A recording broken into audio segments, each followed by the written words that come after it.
Ex-Kadif Propam Polri sudah resmi dipecat dari institusi Polri setelah banding atas utusan pemberhentian tidak dengan hormat atau PTDH ditolak Komisi Kode Etik Polri beberapa waktu lalu.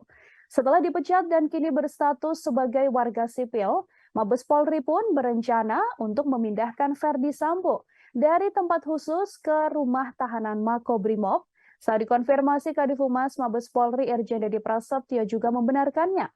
Dedi mengatakan bahwa saat ini Verdi Sambo sudah menjadi warga sipil, maka kasus yang menjeratnya akan sama di mata hukum. Dalam perkara ini, Verdi Sambo dikenakan pasal pembunuhan berencana terhadap ajudannya, yakni Brigadir Yosua. Irjen Verdi Sambo belakangan dilaporkan akan menggugat Polri ke Pengadilan Tata Usaha Negara atau PT-UN. Hal ini menyusul sidang Komisi Kode Etik yang memutuskan menolak permohonan bandingnya terkait pemecatan dirinya dari kepolisian. Sidang etik banding Polri menyatakan menolak permohonan banding Verdi Sambo. Dengan putusan itu, Verdi Sambo resmi dipecat dari Polri.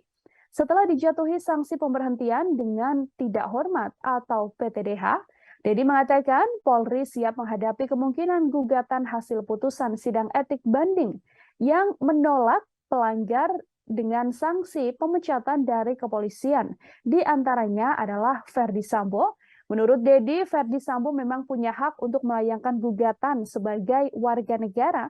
Hanya saja Jenderal Bintang 2 itu menekankan hasil putusan sidang KKEP banding yang menolak permohonan banding Verdi Sambo sudah final dan juga mengikat. Artinya tak ada langkah hukum lain yang masih bisa dilakukan oleh Verdi Sambo.